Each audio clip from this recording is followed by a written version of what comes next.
Sveikinamės iš Šiluvos ligonių dieną, paskutinį mėnesio penktadienį, kada vakare vyksta išgydymo pamaldos. Ir esame šalia Apsireiškimo koplyčios prie paskutinio Šiuolaikinės meno bienalės Šiluvoje kūrinio. Ir vasarą vyko simpoziumo metu tarptautinė meno bienalė, kurios metu matėme įvairius kūrinius paplitusius po visą Šiluvą. Ir šiandien esame vietoje šalia kūrinio, kurį sukūrė Eglė Einikytė Narkevičienė. Ir pavadinimas yra Prisilietimas. Tai vienintelis kūrinys, kuris išliks, bus ilgaamžis ir kuris sieja taip pat ir pamaldumo sąsają. Ne tik tais menas dėl meno, bet menas, kuris primena, kuris turi santykį su pamaldumu. Ypatingų pamaldumų būtent, kurį mes patiriame Šiluvoje. Tai apie ėjimą keliais aplinkui altorių, aplink altorių, kuriame yra įamžintas Apsireiškimo akmuo, ir taip pat žmonės eina keliais aplinkui visą koplyčią. Apie šį pamaldumą paprašysiu papasakoti Šiluvos klebono kunigo Erasto Murausko. Labai trumpai aš bandysiu. Ką reikia daryti, jeigu dreba kojos gyvenime? Jeigu tikrai suima baimė, problemos, bėdos, nebeturi jėgų gyventi, nebegali iškęsti ir panašiai. Ką daryti, jeigu dreba kojos? Aš kadangi mokiausi statybinę mechaniką, tai puikiai labai žinau. Reikia panaikinti tą šarnyrą, kuris atsiranda tarp žemės ir tarp tavo kūno. O tas šarnyras yra keliai. Vadinasi, ką reikia padaryti? Atsiklaupti. Atsiklaupi ir kojos nebedreba. Žmonės puikiai tą žinojo ir tuo savo visą gyvenimą naudojosi, ypač senovėje. Dabar be abejo savo puikybėje žmonės jau tuo nebesinaudoja, bet seniau tu žinai, atsiklaupi, malda ir tada, kas prasideda stebuklai. Ir žmonės juos patiria.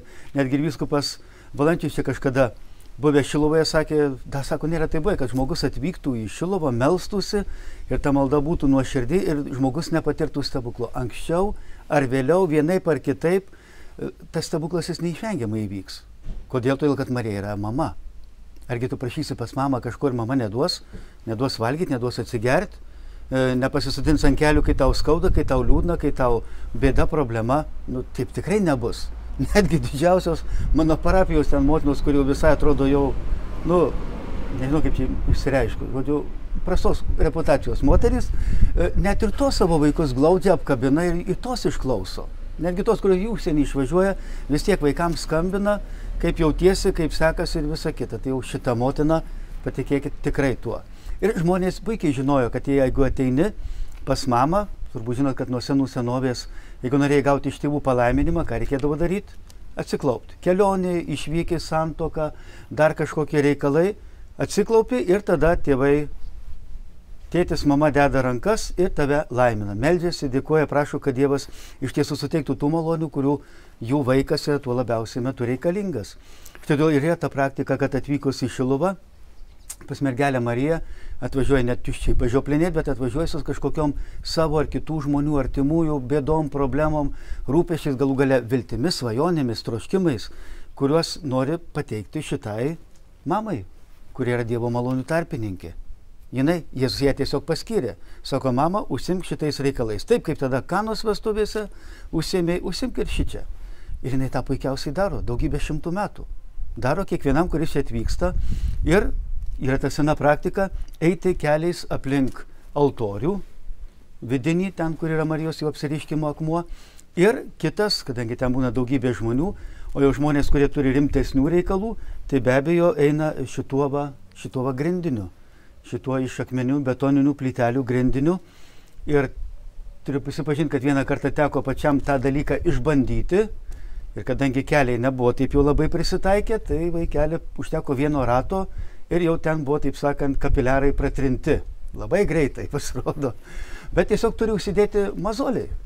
O kas mazolis yra? Mazolis tai yra tiesiog apsauga. Taip, kaip jeigu vaikystėje lakstyt basi po rugienas, ar aš taip po mėžienas lakstydavau, po kiemus, tai ant kojų užsideda ten tokia plutelė ir tu pasidarai atsparus. Taip ir čia tą atsparumą šitiems skausmam gyvenimo mes ir įgyjam, eidami aplinkui šitą šventovę.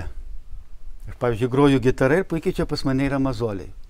Viskas. Tai man padeda gerai groti. Jeigu jų nebūtų, aš tiesiog nepagročiau. Taip ir šitame gyvenime. Jeigu iš tiesų ant kelio atsiranda tie mazoliai, nuo tavo klupojimo, pamatysi, iš karto pasidaro visai kitaip gyventi. Visai kitaip gyventi. Atsiranda tas saugumas, ramybė, pasitikėjimas, o tai yra gyvenimo kokybė. Dievas nori, kad jinai būtų. Sako, ateik žmogau, atsigauk, pasisemk tų malonių, čia jų yra pilna. Bet turi ateit pasimti. Ateit pasimti.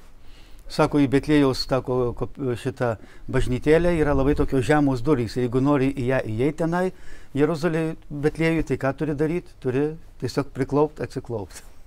Žinoma, mūsų puikybei žmonės jau nelabai įpratę klauptis, labiau įpratę krūtinės išpūtę žiūrėti į viršų. Bet jeigu tu iš tiesų nori iš Dievo pasimtų malonių, o jis tikrai jų duoda apsčiai, vertėtų pabandyti. Ir iš tikrųjų patirsit. Tas nusižeminimas labai duoda daug. Nes pats žodis nusižeminimas kilęs iš žodžio humilitas. O humilitas tai kas yra? Tai yra, išvertus į lietuvių kalbą, tai būtų dirvožemis. Tai ten, iš kur tu gali pasisemti ko? Trąšos. Savo augimui. Savo tiesiog asmens augimui. Savo galų galia to malonėm, kurių tu esi reikalingas, kokios jas bebūtų. Finansinės, santykio, nežinau, vidinių ligų ar dar kažkokių. Čiagi sveikata ligonių. O mesgi visai galim būti sužeisti. Galim būti vaikystėje kažkur tarpusavio santykių, gal nemylėjo, gal išdavė, apgavo, nuskriaudė, pasityčiojo, ar dar kažkas su tom žaizdom tu čia atvyksti. Ir išeini sveikas. Marija tą garantuoja, jinai sako, tik ateikit.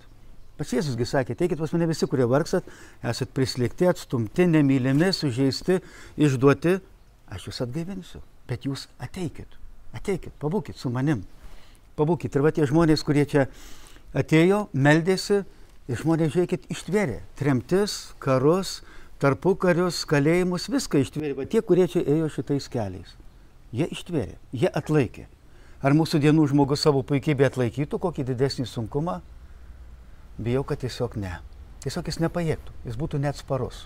O čia mums duoda tą tokį gyvenimo mazolį, kuris paskui mums leidžia atlaikyti visus gyvenimo sunkumus. Gal tiek trumpai.